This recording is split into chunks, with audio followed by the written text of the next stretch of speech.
I think now we'll have to shift to the next speaker.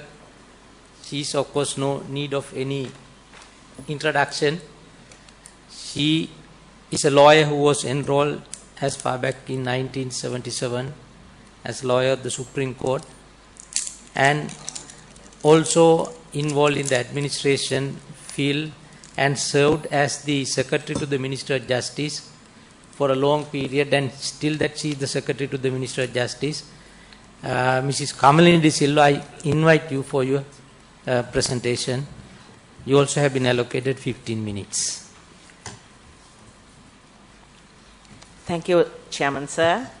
Honorable Dr. Vijayadasa Rajapaksa, Minister of Justice, Dean of the Faculty of Law, Dr. Pratibha Mahanama, fellow panelists, distinguished guests, and participants. The topic I was asked to talk on today is professional ethics for lawyers.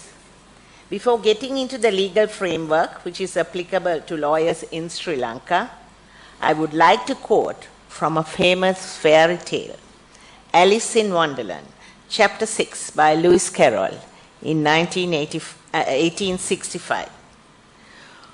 Would you tell me, please, which way I ought to go from here? That depends a good deal on where you want to get to. I want all the lawyers, and especially law students who are present here today, to think about where you want to get to. The subject of professional ethics is an important one, especially for the Ministry of Justice, since our role in the administration of justice is to ensure that citizens in Sri Lanka, and indeed even non-citizens, have access to quality justice. Lawyers, as guardians of the law, play a pivotal role in upholding the rights of individuals and ensuring a free and democratic society. The fulfillment of their role requires acceptance by lawyers of their duties and obligations within our legal system. An unequivocal obligation of a lawyer is to maintain the highest standards of ethical conduct. In fulfilling professional responsibilities, a lawyer necessarily assumes diverse roles that requires performance of many arduous tasks. Every situation which a lawyer may encounter cannot be envisaged. However, fundamental ethical principles are always present for guidance. The necessity to ensure high ethical standards in Sri Lanka is the need of the hour, since the opinion amongst the general public is that the ethical standards of the legal fraternity has deteriorated over the years. In this respect, I would like to advert to a speech made by His Lordship Justice G.P.S. De Silva, who was then the Chief Justice, and also to Mr. H.L. De Silva, President of the Bar Association. At the convocation of the Bar Association of Sri Lanka on the 27th of March 1993, Chief Justice G.P.S. De Silva said as follows: "The Bar of Sri Lanka, with its sturdy sense of independence and important contribution it has made in many areas of public life, has had an honored place in this country. As has often been said, and rightly said, the Bar is heir to a great and glorious tradition. However, of late, there has been disturbing indications that all is not well with the profession.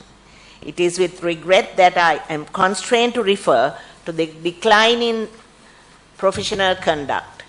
Complaints in regard to misconduct on the part of attorneys at law are not infrequent now. My colleagues on the bench spend a fair amount of time looking into these complaints. We are faced with the situation of increasing numbers in the profession. This in turn enhances the need to maintain proper ethical standards. In this connection, I trust it would not be irrelevant to bear in mind the timely warning eloquently expressed by former president of the Bar Association." Close quote. The former president was Mr. H.L. De Silva, President's Counsel. The Chief Justice quoted the following words of Mr. De Silva: "Of all the qualities which are expected of us, The supremely important values are those of moral integrity and fairness, a conscious attention to a client's cause, a never-ending quest for perfection in the exercise of our professional skills, and the indomitable courage in the face of improper pressures that conflict with our duty. All these qualities may be unattainable, but are very properly expected of us when we are entrusted by our clients, often with matters of great consequence in their personal lives, for which, let us remember, we are often handsomely paid. These values have to be underscored at the present time. Let us remember that the law has no life independent of lawyers who function within it. And if we lawyers, through our own weakness and lack of serious concern, permit a decline in the professional standard, it will assuredly cast a blight upon the whole system of administration of justice, that it will lead to its eventual rejection by the people for whose benefit it has been established. That would indeed be a tragedy for everyone, for we would then have lost a great deal that is of immense value. Lawyers' ethics is more than a set of principles for one to follow. It is also about how to conduct yourself whilst practicing. As such, a lawyer may owe duties to a third party and the wider community. As Dr. A.R.B. Amarasinghe in his book of Professional Ethics and Responsibilities of Lawyers appropriately pointed out, law has many obligations. A lawyer has a duty to his clients, to the court, and to other tribunals and bodies. As an officer of the court, he must act with honesty, integrity, and candor. Any duties owed and directions made by the court must be fulfilled, including any matter regarding which he has given an undertaking to court. His foremost duty to his clients require him to act with due skill and diligence, and reasonable swiftness and courtesy, whilst maintaining his client's confidence and avoiding conflict of interest. A lawyer has an obligation to demonstrate ethical practice to the public, including his peers. In 1988, the Supreme Court of Sri Lanka, in the exercise of its rule-making power under Article 136(1)(g) of the Constitution, made the Supreme Court conduct of etiquette for attorneys at law rules. They were published in the Gazette Extraordinary of 7th December 1988. These rules have the force of written law. Professional ethics is more than a set of principles for lawyers to follow. It is also about how to conduct yourself while practicing law. As such, a lawyer may owe duties to a third party and the wider community. Integrity is the fundamental quality of any person who seeks to practice as a member of the legal profession. The relationship between the lawyer and the client is a fiduciary one. If the client is unable to repose full confidence in the lawyer's trustworthiness, the essential element in the lawyer-client relationship will be missing. Dishonorable or dubious conduct on the part of the lawyer, either in private life or professional practice, will reflect adversely upon the lawyer, the integrity of the legal profession, and the administration of justice as a whole. If the conduct, whether within or outside the professional sphere, is such that the knowledge of it would be likely to impair the client's trust in the lawyer as a professional, a regulating body may be justified in taking disciplinary action. There are several interesting cases where the Supreme Court in the past had issued rules against errant lawyers, some of which are In re D'Souza, a proctor who, in his professional capacity, signed a false certificate to enable persons to obtain identity cards, was suspended for 3 years. In re Proctor, who, without criminal or dishonest intentions, had negligently misappropriated his client's money, was suspended for 6 months in order to pay costs. In re Dharmalingam, a proctor who misappropriated survey fees deposited with him, which resulted in the case of the client's case getting dismissed, was suspended for 4 months.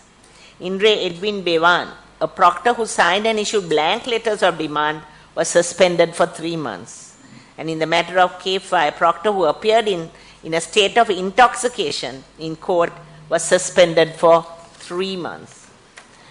In re Dharmaratna, proctor who had prepared a petition of appeal in false and scandalous terms, insulting the judge against whose decision the appeal was made, was suspended for a month. In re Brito, a proctor convicted under the post office ordinance for sending a postcard with words of indecent and grossly offensive character was struck off the roll of lawyers. The subject of ethics cannot be dealt with within few minutes, and having taken into consideration the innumerable complaints received by the Ministry of Justice regarding clients' dissatisfaction with their lawyers' professional service, I will confine my presentation to the disciplinary control of attorneys at law in Sri Lanka.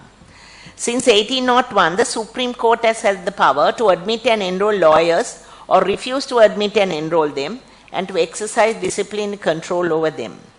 Presently, the Chief Justice with 3 judges of the Supreme Court are empowered to make rules in respect of admission, enrollment, suspension, and removal of attorneys at law, the rule of etiquette, conduct, and attire. When an attorney at law is guilty of malpractice, gross negligence in discharge of his professional duties, such a person is likely to be subject to disciplinary control by the Supreme Court. A lawyer who is careless and irresponsible will not only do a disservice to his client, but also disgrace the profession. He will also cause detriment to his own reputation and his practice. Thus, such conduct rightly warrants sanctions by the Supreme Court in order to preserve the reputation of the bar and also to ensure that the clients get the service that they expect. Section 42(2) of the Judicature Act states that every person admitted and enrolled as an attorney at law who shall be guilty of any deceit, malpractice, crime, or offense may be suspended from practice or removed from office by any 3 judges of the Supreme Court sitting together. The Supreme Court in such instances is exercising disciplinary jurisdiction and not a penal jurisdiction. It is the exercise of special jurisdiction conferred on the Supreme Court alone. I quote Justice Amarasinghe in the case of Dhammika Chandratilaka vs. Susantha Mahesh Munasinghe. The questions in proceedings of this nature is not whether an attorney at law has been or may be convicted or found guilty of an offense or not, and if guilty, whether he should be punished or whether, having regard to the misconduct established, he is a fit person to continue on the role, and if so, on what terms. An attorney at law whose misconduct is criminal in character, whether it was done in pursuit of his profession or not, may be struck off the roll, suspended from practice, reprimanded, admonished, or advised, even though he had not been brought by the appropriate legal process before a court of competent jurisdiction and convicted, and even if there is nothing to show that a prosecution is pending or contemplated. He further stated that our task in the exercise of disciplinary jurisdiction is vested in us in terms of Section 42 of the Judicature Act, in the determination based on an appropriate degree of proof, having regard to the nature of the charge, whether a person we formally admitted should be struck off the roll, suspended, reprimanded, admonished, or advised for his unprofessional conduct. In the performance of that task, this court proceeds with the investigation under Section 42 of the Judicature Act, unfettered by invariable and inflexible standards of proof or the rigid rules pertaining to procedure and admissibility of evidence. The Bar Association too has a role to play in regulating the professional ethical conduct of attorneys at law. In terms of Section 43 of the Judicature Act, the Chief Justice or any judge of the Supreme Court may by order direct that a preliminary inquiry into any alleged misconduct of such attorney at law shall be held by the Disciplinary Committee of the Bar Association of Sri Lanka, constituted in accordance with the succeeding provisions of this Act. And Section 42 states that the Chief Justice shall appoint a panel of not less than 15 members of the Bar Association of Sri Lanka for the purpose of constituting disciplinary committees for holding inquiries, and required by the preceding section I mentioned. The Supreme Court rules point the way to the aspiring and provide standards by which to judge the transgressor. Each lawyer's own conscience must provide the touchstone against which to test the extent to which the lawyer's action should rise above minimum standards. But in the last analysis, it is the desire for respect and confidence of the members of the profession and of the society which lawyers serve that should be provided to a lawyer the incentive for the highest possible degree of ethical conduct. The possible loss of that respect and confidence is the ultimate sanction. So long as practitioners are guided by these principles, the law will continue to be a noble profession. This is its greatness and its strength, which permits of no compromise. Ethical quandaries can arise when lawyers' duties to law, court, colleagues, and clients diverge, and it is sometimes difficult to uphold these competing obligations. Not every situation which you as lawyers will find may encounter can be foreseen, but fundamental ethical principles are always present for guidance. Within the framework of these principles, a lawyer must, with courage and foresight, be able and ready to apply the body of the law to the ever-changing relationship of society. The extent to which each lawyer's conduct should rise above the minimum standards set up by the Supreme Court rules is a matter of personal decision. The lawyer who would enjoy the respect and confidence of the community as well as other members of the legal profession must strive to maintain the highest possible degree of ethical conduct. Despite the foregoing considerations I have presented to you, I want to stress the fact that sanctions for incompetence and negligence should not constitute the motivation for diligence. A lawyer should rather be motivated by desire for excellence, not only in demonstrating astuteness in the respect of professional work, but also in regard to every aspect of his conduct. Thank you. Thank you very much, Mrs. Kamil De Silva. I think that all of you have realized that the burden when you have to take just entering and enrolling into the legal profession, your responsibility is dual. One thing is towards your client which you represent, and the other one towards the court. Throughout in the Mrs. Silva's speech that you may have realized, the words honesty, integrity, decorum, all those words are attached to the legal profession.